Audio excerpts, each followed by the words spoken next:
Self అనుకుని ఒకే చేయట్లేదు. Because కొంచెం కోడ్ ఇంటిగ్రేషన్ దానికి అసోసియేటెడ్ వీడియో ఉంటే తప్ప ఇంపాక్ట్ రాదు. బెస్ట్ ఎన్ఆర్ఐ కనెక్ట్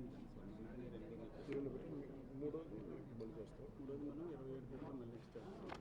ఇది మీరు చెప్పాలనుకుంటే ఇష్యూస్ జస్ట్ ఫర్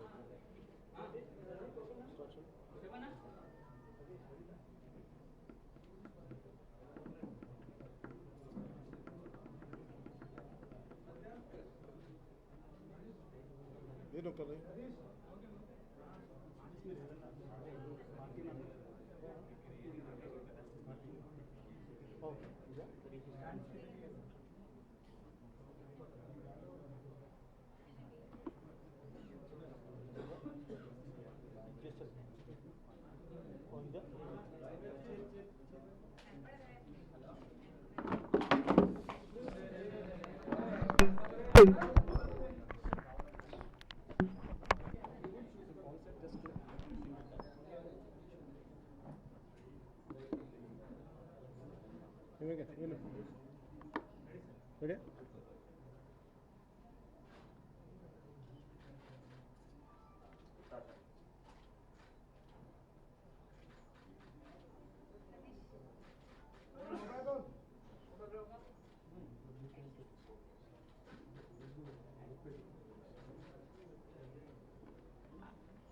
అందరికీ నా హృదయపూర్వక నమస్కారం. జనసేన పార్టీని స్థాపించింది 3వ సంవత్సరం. ఈ సందర్భంగా నేను అందరికీ మీరు ఇచ్చిన సపోర్ట్కి, ముఖ్యంగా మీడియా వైపు నుంచి మీరు ఇచ్చిన ప్రతి ఒక్కరి సపోర్ట్కి, అలాగే అభిమానులకి, జలుబు వాయిస్ డస్పే అందరికీ నా హృదయపూర్వక నమస్కారాలు. ఈరోజున జనసేన పార్టీ ఆవిర్భావ దినోత్సవం 3వ సంవత్సరం. అది పార్టీకి అన్ని రకాలుగా సహకరించిన మీడియా ప్రతినిధులందరికీ, జర్నలిస్టులకి, ప్రతి ఒక్కరికి ఈ మీ ప్రెస్ మీట్ సందర్భంగా ప్రతి ఒక్కరికి నా హృదయపూర్వక కృతజ్ఞతలు తెలియజేసుకుంటున్నాను. అలాగే పార్టీకి అండదండలుగా ఉన్న అభిమానులకి, పార్టీ సపోర్టర్స్కి, కార్యకర్తలకి, అందరికీ ప్రతి ఒక్కరికి పేరు పేరున నా హృదయపూర్వక ధన్యవాదాలు తెలియజేసుకుంటున్నాను. పార్టీ నిర్మాణ కార్యక్రమాల్లో మొన్న చెప్పాను, స్టార్ట్ చేసిన లాస్ట్ మన మీటింగ్లో చేనేత కార్యక్రమాలు చెప్పాను. సో దానికి తగ్గట్టుగానే ఈ ఆవిర్భావ దినోత్సవ సందర్భంగా ఇది ఈరోజు పోర్టల్ స్టార్ట్ చేయడం జరిగింది. దీని ముఖ్య ఉద్దేశం ఏంటంటే, పార్టీ ఈ పాలసీస్ చేయబోయే ముందు మా థింక్ ట్యాంక్ ఉన్న ఇంటలెక్చువల్ గ్రూప్తో పాటు పబ్లిక్ నుంచి పార్టిసిపేషన్ కావాలని మాకు బలమైన సంకేతాలు రావటం వల్ల దీనిని ఒక ఆల్మోస్ట్ యాజ్ ఆన్ టుడే ఈరోజు మేము ఒక ప్రస్తుతానికి ఒక 32 ఇష్యూస్ లాంటివి ఐడెంటిఫై చేసాం. చూపించండి. ముఖ్యంగా మనకి ల్యాండ్ ఎక్విజిషన్, మైనింగ్, అగ్రికల్చర్, వ్యవసాయం, అలాగే ఇటువంటి ఒక 32 ఇష్యూస్ని ప్రజల నుంచి, అంటే వాళ్ళ మేధావుల దగ్గర నుంచి, విద్యార్థుల దగ్గర నుంచి, ఇంక్లూడింగ్ హౌస్ వైఫ్ దగ్గర నుంచి కూడా మేము ఒపీనియన్స్ తీసుకుంటున్నాం ప్రతి ఒక్క 32 ఇష్యూస్ మీద. సో ఆ పోర్టల్లోకి ఒకసారి లాగిన్ అయితే మటుకు వాళ్ళ అభిప్రాయాలు తెలియజేయచ్చు. కాకపోతే చాలా సంక్షిప్తంగా ఒక 2500 మాటల్లో సంక్షిప్తంగా వాళ్ళు చెప్పగలిగేది చాలా స్పష్టంగా, సూటిగా చెప్పాలి. అలాగే వాటిలో బాగా సరిగ్గా అంటే వాళ్ళ అభిప్రాయాలను చాలా జాగ్రత్తగా పంపించిన వాళ్ళందరినీ కూడా మేము కొంత ఐడెంటిఫై చేసి జూన్ నుంచి మేము పార్టీ నిర్మాణ కార్యక్రమాలు స్టార్ట్ అవుతుంది. దాంట్లో భాగంగా ముఖ్యంగా మీకు 2019 ఎన్నికలకి యువతకి పెద్దపీట వేయదలుచుకున్నాం పార్టీ తరఫు నుంచి. మోర్ దెన్ 60% యూత్ లీడర్షిప్ని మేము టార్గెట్ చేస్తున్నాం. అలాగే ముందు లీడర్స్ని ఐడెంటిఫై చేయడానికి జూన్ నుంచి మేము ఒక ప్రణాళిక ప్రక్రియ మొదలు పెట్టబోతున్నాం. నెక్స్ట్ మార్చ్కి జనసేన పార్టీ ఫుల్ ఫ్లెజ్డ్గా పొలిటికల్ పార్టీగా, అంటే అన్ని రకాలుగా ఒక సరైన దశలో ఉంటుందని నేను ముందుకు తీసుకెళ్ళాను. మా ప్రయత్నం మేము చేస్తున్నాం, మేము అందరం కలిపి. సో అలాగే విధంగా సందర్భంగా ప్రతి ఒక్కరికి నా హృదయపూర్వక ధన్యవాదాలు తెలియజేసుకుంటూ మీ అభిప్రాయాలు చేయవలసిన మనస్ఫూర్తి కోరుకుంటూ సెలవు తీసుకున్నాను. Thank you. మీరు ఒకసారి చెప్పండి రాజేష్, ఒకసారి మాట్లాడండి.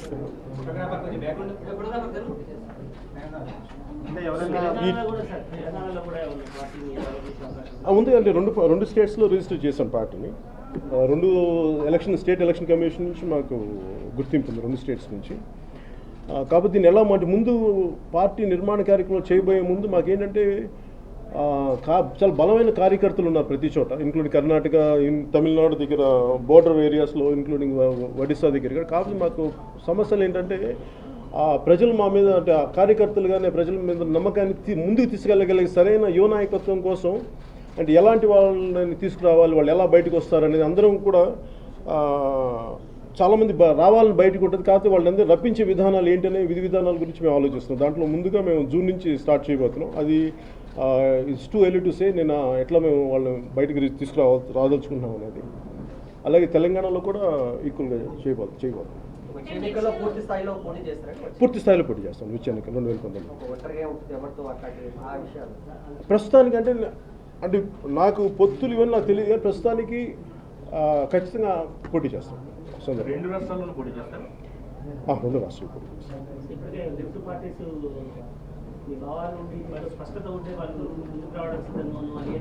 అంటే వాళ్ళకి స్పష్టత ఇవ్వబోయే ముందు ఏంటంటే ముందు మా నిర్మాణం, పార్టీ నిర్మాణం ఇవన్నీ జరిగిన తర్వాత మాకు కూడా ఒక బలమైన అవగాహన ఉంటుంది.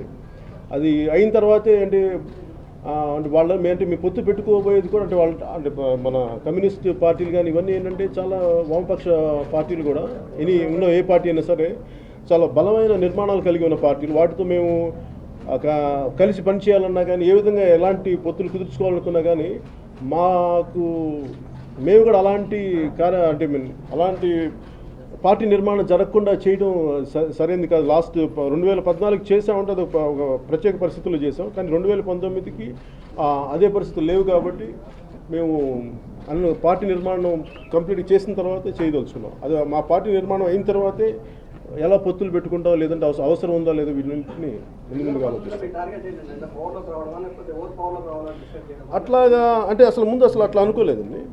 అంటే మెయిన్గా ఏంటంటే ఒక ఆల్టర్నేట్ అంటే ఒక పొలిటికల్ థాట్ ఉండాలి అనేది మా అందరి ఉద్దేశం. అది పవర్లో తీసుకొస్తారా అనికంటే కూడా మాకు ప్రజల సమస్యల్ని ఎంత బలంగా ముందుకు తీసుకెళ్ళగలం అనే ముఖ్య ఉద్దేశం యాక్చువల్ స్థాపించినప్పుడు. ఎందుకంటే 2014లో మేము మార్చి 14లో మేము ఆ రోజు చెప్పినప్పుడు కూడా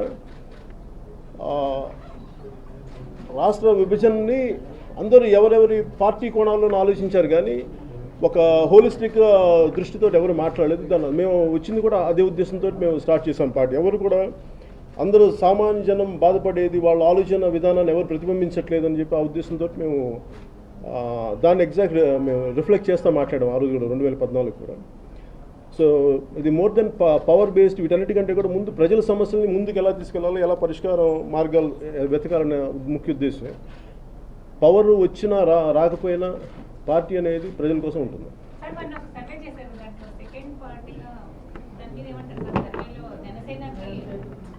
సర్వే చేయించారండి అది అట్లాగా నేను ఆలోచించండి. ఆ సర్వేలు మారచ్చు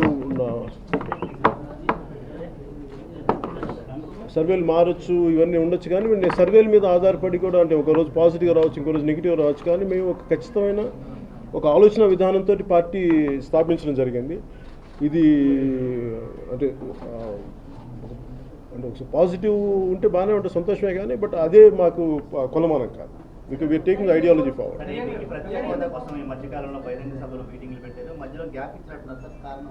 గ్యాప్ ఇవ్వడం అంటే ఫస్ట్ అంటే వాళ్ళందరూ కోరింది ఏంటంటే మాకు ఎగ్జామ్స్ టైం మాకు ఇప్పుడు అందరికీ మార్చి నుంచి మా దాకా. అందుకని విద్యార్థి సంఘాలు అందరూ కూడా రిపీటెడ్ రిక్వెస్ట్ వచ్చిన పార్టీ ఆఫీస్కి. సో దానివల్ల కొద్దిగా ఏప్రిల్ మే దాకా ఆలోచిస్తాం.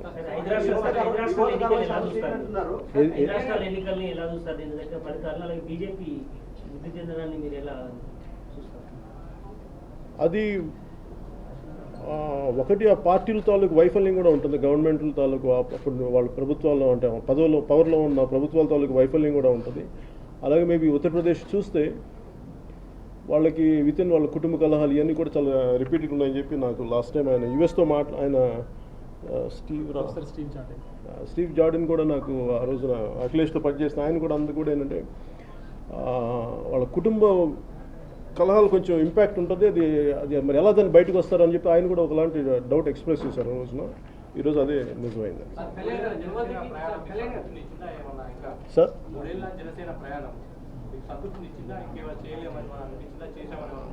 సంతృప్తి వీటన్నిటికంటే కూడా చేసుకుని అంటే మా స్థాయిలో ఎంతవరకు చేసుకుంటే వెళ్ళగలిగామని చేస్తూనే ఉన్నాం.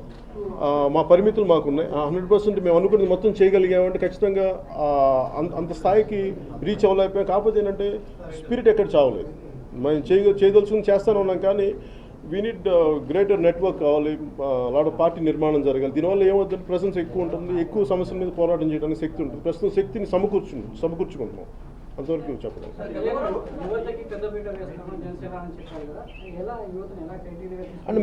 అంటే నేను ఇప్పుడు ఆ ప్లాన్స్ యాక్షన్స్ ఇప్పుడు నేను చెప్తే అది ఏమైపోతుందంటే ఇది నాకు ఇది పత్రికాముఖంగా చెప్పగలిగేది కాదు, ఇది మీడియా ముఖంగా చెప్పగలిగేది కాదు. నాకున్న అంటే జనసేనకి అట్రాక్ట్ అవుతుంది చాలా కొత్త తరం యువకుల్లో ఉన్న నాయకత్వ లక్షణాల యువత.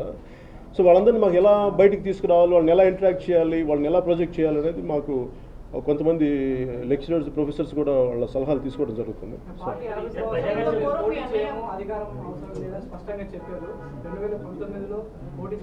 2014 సంగతి అండి మాట్లాడాను. 2014లో అంటే నేను అనేది ఏంటంటే ఒక పార్టీ తాలూకు లక్ష్యం ప్రజల సమస్యల మీద పోరాటమే కానీ అంతిమ లక్ష్యం అధికారం కాకూడదన్న ఉద్దేశం తప్ప. నేను అంటే ఒకటేనంటే మన ఆంధ్రప్రదేశ్ సంబంధించినంత వరకు వెనకబడిపోయిన జిల్లా అనంతపూర్. నాకు అనంతపూర్ నుంచి ఎందుకంటే రిప్రజెంట్ చేయాలి అనంతపూర్ నుంచి.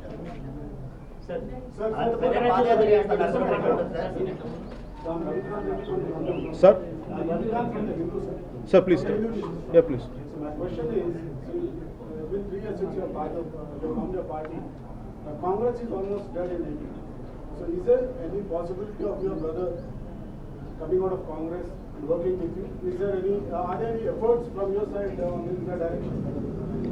లేదు సార్, అలాంటి ఆలోచన నాకు లేదు, ఆయనకు కూడా లేదు. So we are two independent people and మా ఆలోచన విధానం ఒకటే దారిలో కలిసి నడవాలి. ప్రజారాజ్యం పార్టీ నుంచి దగ్గర నుంచి చూశారు, జరిగిన పొరపాట్లపై విశ్లేషించుకొని మరోసారి అలాంటిది జరగకుండా జాగ్రత్తలు. అందువలంటే ఏంటంటే మీకు పార్టీ నిర్మాణం కొంచెం మెల్లిగా జాగ్రత్తగా అంటే ఆచితూచి అడిగడానికి కూడా కారణం ఏంటంటే ప్రజారాజ్యం చూశాను, మనుషులు రకరకాల పార్టీల నుంచి వచ్చి వాళ్ళ స్వలాభాల కోసం, వాళ్ళ వ్యక్తిగత లబ్ధి కోసం ఆ పార్టీని ఒక సరైన విధి విధానాల్లో వెళ్ళనివ్వకుండా అంటే వాళ్ళ వ్యక్తిగత ఎజెండాస్ పట్టుకొచ్చారు ముందుకి. సో అలాంటి జరగకుండా ఉండాలని నేను కొంచెం కాపు కావాల్సిన అవసరం ఉంది నాకు. అందుకని కొంచెం విమర్శలు ఉన్నా కానీ ఎందుకు జాగ్రత్తగా వెళ్తున్నానంటే గతంలో జరిగిన అనుభవాల దృష్ట్యా కొంచెం జాగ్రత్తగా ఆలోచించి అడిగేస్తాను. ఓకే సార్, ఓకే చెప్తాను. రెండు రాష్ట్రాల్లో పోటీ చేస్తామంటున్నారు. కాబట్టి జనసేన పార్టీ అనేది ఓన్లీ ఏపీలో ఉన్న సమస్యలపైనే దృష్టి కేంద్రీకరిస్తుంది. తెలంగాణ సమస్యలపైన ప్రజల సమస్యల లేదు అంటే మొన్న మీకు స్టార్ట్ చేసిన తెలంగాణ నుంచి మీకు తెలియాల్సి నేను చాలా ఎక్స్టెన్సివ్గా నేను తెలంగాణలో తిరిగాను పిఆర్పి టైంలో. కాకపోతే ఏంటంటే మొన్న లాస్ట్ టైం మన కార్పొరేషన్ ఎన్నికలకు కూడా నన్ను చాలా రకాల ఒత్తిళ్ళు వచ్చినా కానీ నన్ను పోటీ చేయమని జనసేనకి. నా ఉద్దేశం ఏంటంటే ఒక పార్టీ టీఆర్ఎస్ పార్టీకి చాలా స్పష్టమైన ప్రజలు మెజారిటీ ఇచ్చినప్పుడు ఆ తీర్పుని గౌరవించాల్సిన అవసరం ఉంది. అలాగే నేను వచ్చి మళ్ళీ కార్పొరేషన్ ఎన్నికల్లో పెట్టి నాకు ఎందుకు దాన్ని అలాంటి రసభాస క్రియేట్ చేయడం నాకు ఇష్టం లేదు. అందుకే పరిపూర్ణమైన ఒక పార్టీ ఒక ప్రభుత్వం సంపూర్ణంగా ఉండాలి అంటే డెవలప్మెంట్ కూడా మళ్ళీ కొంచెం అటు ఇటు లేకుండా ఒకరి చేతిలో ఉంటే బాగుంటుంది అనే ఉద్దేశంతో నేను అసలు అలాంటి థాట్లో డిస్టర్బెన్స్ దేనికని చెప్పి ముందుకెళ్ళలేదు. నేను ఏపీలో చేస్తాను.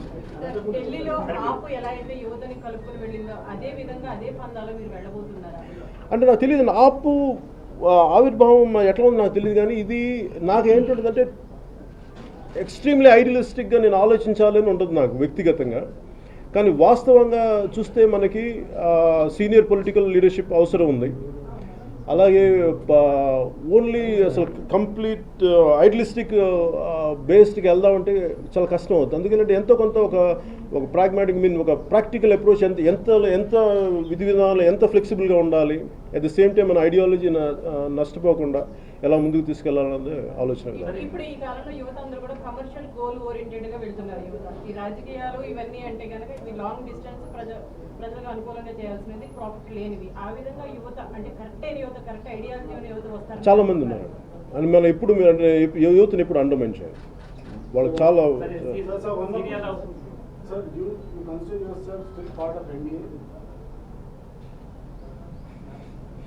అది అంటే నేను లాస్ట్ టైం ఎన్డీఏ, ఈసారి ప్రస్తుతం as on now I'm not a part of NDA right now this second I'm not a Is there any chance that you get back into India and contest in 2019? As on today it's too early to say sir, as on now. But for me right now because నేను ఎందుకంటే వాళ్ళ side నుంచి నేను ఎలాంటి పదవులు తీసుకోలేదు. నేను వాళ్ళకి ఏంటదని నిస్వార్థంగా చేసింది ఏంటంటే, మీరు ఆంధ్రప్రదేశ్ స్పెషల్ కేటగిరీ స్టేటస్ ప్రత్యేక పరిస్థితులు ఉన్నాయి కాబట్టి ఆదుకుంటారు, నిలబడతారనే ఉద్దేశంతో నేను ఎలాంటి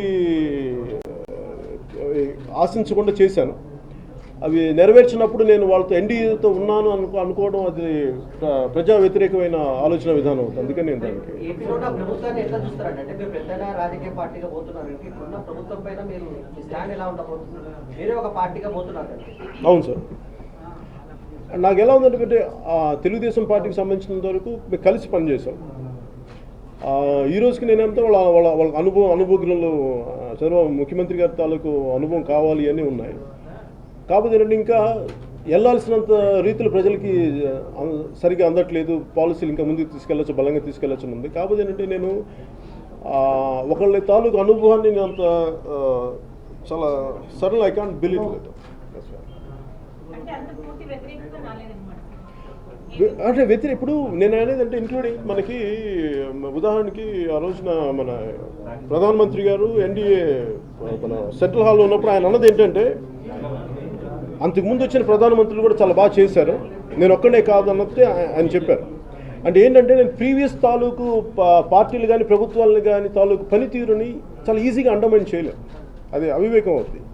అలాగే నా ఉద్దేశం ఏంటంటే ప్రభుత్వం పనితీరుని చాలా ఈజీగా నేనంటే ప్రత్యేక పార్టీ రాజకీయ పార్టీ అంటే ప్రభుత్వంలో ఉన్న ఏ పార్టీని సరే దుయ్యబట్టడం అనేది సరైన విధానం కాదు. I prefer a constructive criticism. దానివల్ల ఏమనిపిస్తుంది, ఒకసారి వాళ్ళకి సపోర్టింగ్గా ఉన్నట్టు అనిపిస్తుంది. కానీ నా ఉద్దేశం ఏంటంటే వాళ్ళ తప్పుల్ని సరైన విధి విధానాలతో వెలితి చూపాలనుకుంటున్నాను.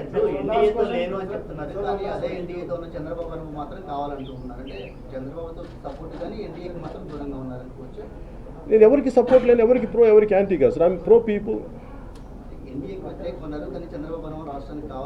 అని నేను అట్లా చెప్పట్లేదు. నేను అంటుంది ఏంటంటే వారి విధి అంటే ప్రభుత్వానికి మీరు వ్యతిరేకంగా ఎందుకు మాట్లాడుతుంది, వ్యతిరేకంగా మాట్లాడతాను కానీ నేను సరైన విధి విధానాలతోనే మాట్లాడతాను. వాళ్ళు వేలెత్తి చూపడంలో ఒక సరైన కన్స్ట్రక్టివ్ విమర్శ ఉండాలని నేను కోరుకుంటానని చెప్తున్నాను. పవన్ కళ్యాణ్ అనే వ్యక్తి కేవలం తప్పటడుగులు వేస్తున్నాడు, కేవలం కొంత పరిపక్వత లేకుండా మాట్లాడుతున్నాడు, ఒక అంశాన్ని తీసుకొని ఒక 2 రోజులు మాట్లాడి దాన్ని వదిలేస్తున్నాడు అన్నటువంటి ఆరోపణలు తరచుగా వినపడుతున్నాయి. అంటే నా ఉద్దేశంలో సార్ ఇప్పుడు ఇన్ని పొలిటికల్ పార్టీలు లాస్ట్ ఇన్ని డికేట్స్లో ఎవరు కన్సిస్టెంట్గా ఒక మాట మాట్లాడారండి? ఒక సమస్యను తీసుకొని ఇన్ని సంవత్సరాలు ఏ పొలిటికల్ పార్టీ ఉంది? ఒక చిన్న ఇంక్లూడింగ్ భీమరావు బడా ఇష్యూ జరిగింది లాస్ట్ టైం. ఆ రోజుగా 2 రోజులు మాట్లాడతారు, మళ్ళీ మానేస్తారు. నేను ఏ రోజైనా సరే తక్కువే మాట్లాడతాను కానీ చాలా కన్స్ట్రక్టివ్గా చాలా బలంగా మాట్లాడతాను దాని మీద. దాని ఇప్పుడు నేను నా స్టాండ్ మార్చుకోలేదు. కాకపోతే ఏంటంటే క్రిటిసైజ్ చేయాలి కాబట్టి దాన్ని నేను ఏమంటే పొలిటికల్ బుల్లింగ్ అంటాను, లేదంటే కైండ్ ఆఫ్ పొలిటికల్ ర్యాగింగ్ అంటాను ఇలాంటి విధి విధానాలు. భారతదేశంలో ఏంటి సార్ మంగళగిరి వెళ్ళినప్పుడు మార్చిలో రాజధానిలో పర్యటిస్తాను, మరోసారి రైతుల సమస్యలు తెచ్చుకుంటున్నారు, వెళ్ళే ఆలోచన ఉంది? ఇంకా ప్రస్తుతానికి ఇంక లేదండి. తెలంగాణలో ఏమైనా కార్యక్రమాలు చేపడుతున్నారు? అంటే నాకు ఈ మధ్యన మొన్న నేను ఎక్కడికి వెళ్ళినప్పుడు నాకు రిపీటెడ్గా వస్తుంది ఏంటంటే అది మన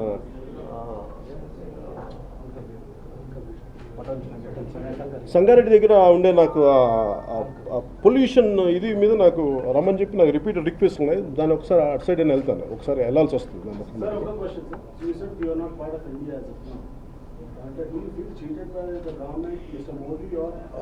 No sir, I don't feel it's not about getting cheated on something. It's not at a personal level. It is Political parties accountability, sir. No matter whether they are a national party or a state or regional party, I feel they are accountable to people. When the promise was given to people, I believe they should honor it. When they go away from their the intended word or promise, I think it is a basic right of any individual, any citizen of this country to raise their voice.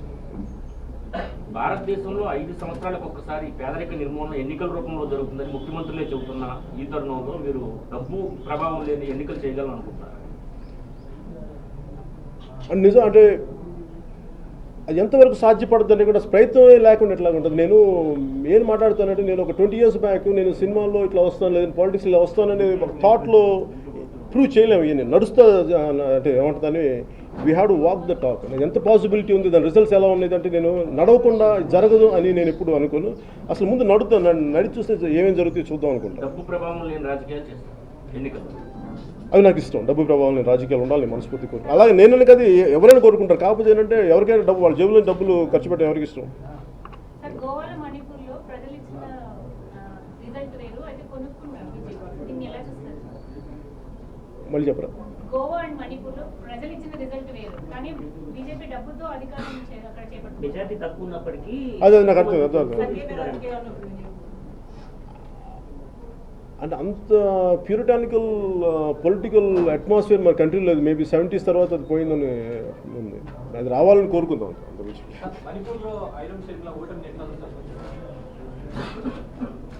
అంటే నాకు ఇది గోపీచంద్ గారి ధర్మవటి కథ గుర్తొస్తుంది.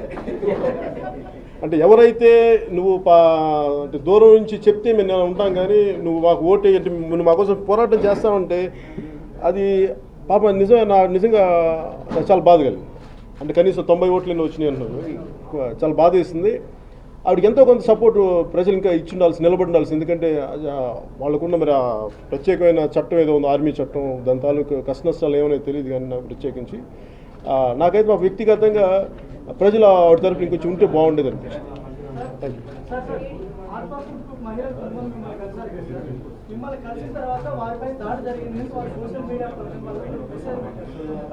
అంటే నాకు ఒక సమస్య సార్, ఇది అది ముందుగా వెనకాలగా నా దృష్టికి వచ్చింది. అది ముందుగా వెనకాలగా నాకు తెలియలేదు. అందువల్ల మన వాళ్ళు చూడమని చెప్పాను. అది నన్ను కలవక ముందు వచ్చిందా కలిసిన తర్వాత వచ్చిందా అనేది నాకు తెలియలేదు. అదొకటి అది నాకు అంటే ఒక పత్రికాముఖంగా మీడియాలో వస్తే నేను నమ్మగలను కానీ సోషల్ మీడియాలో వచ్చేది అది ఫ్యాబ్రికేటెడ్ లేదా నిజమా ఇవన్నీ ఒకసారి శోధించిన తర్వాతే మాట్లాడాలి. మన మహిళా దినోత్సవం కూడా చాలా మంది మహిళలను అరెస్ట్ చేశారు. దేనికండి?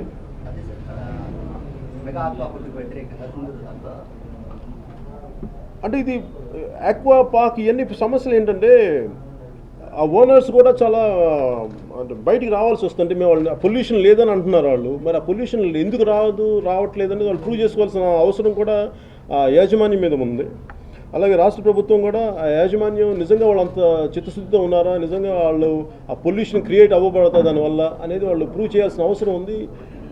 కానీ నేను ఎందుకు దీని గురించి ఎక్కువ నిజంగా వాళ్ళు అంత పొల్యూషనే క్రియేట్ చేయనప్పుడు రేపు పొద్దున్న దాన్ని పెద్ద స్థాయి గొడవ చేయడానికి కూడా నేను దాని మీద పోరాటం చేయడం నేను సిద్ధంగానే ఉన్నాను.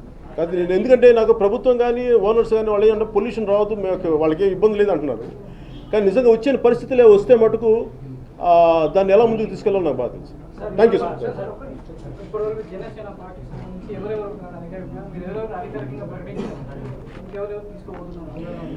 అంటే పార్టీ స్ట్రక్చర్ నేను ఆలోచిస్తుంటే ఇందాక మీరు ఇక్కడ అడుగుతున్నారు. సో నేనేమంటానంటే కొంతమంది అనుభవం అవసరం ఉంది పార్టీకి. గతంలో కూడా నన్ను అడిగినా కానీ నాకేంటంటే అలాంటి అనుభూతులు నేను తీసుకుంటాను ఖచ్చితంగా. కాకపోతే ఏంటంటే వాళ్ళు కొంత ప్రజలకు సమస్య మీద చాలా అవసరాలు ఉండి అంటే అవగాహన ఉండి నిలబడగలిగే వ్యక్తులు ఉన్నారు కొంతమంది. మరి వాళ్ళు ఎలాంటి పరిస్థితులు తీసుకోవాలి, ఎంత తీసుకోవాలి అనేది అంటే నా భయం వల్ల ఏంటంటే నేను ప్రజారాజ్యంలో దెబ్బతిన్నాను కాబట్టి ఎంత స్థాయి వాళ్ళతో ఎలా మాట్లాడాలి, వాళ్ళు ఎంత నన్ను నమ్ముతారు, లేదంటే ఒక ట్రస్ట్ ఫ్యాక్టరీ ఎట్లాంటి క్రియేట్ చేయొచ్చు, అప్పుడు ఎలాంటి ప్లాట్ఫామ్లో ట్రస్ట్ ఫ్యాక్టరీ డెవలప్ వస్తుంది అనేది ఆలోచించాను. కాంగ్రెస్ లో మాజీలు చాలా మంది ఉన్నారు, వాళ్ళకి అటు టీడీపీ వైసీపీ లేని వాళ్ళు అలాంటి వాళ్ళకి ఏమన్నా మీరు ఛాన్స్ ఇచ్చే అవకాశం ఉంది? లేదు అంటే నేను అంత పెద్ద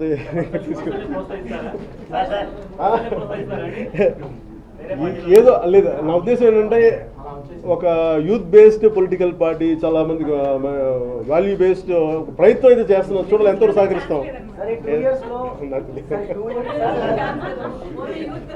సార్ ఓన్లీ 2 years టైం ఉంది కదా. 2 years లో మీరు ఎలా వెళ్ళగలుగుతారు సార్ ప్రజలకు? అంటే టైం తక్కువ సినిమాలు లైక్ ఇది కాబట్టి ఎలా కవర్ చేస్తారు? మనసుంటే మార్గాలు ఉంటాయి సార్. జై హింద్.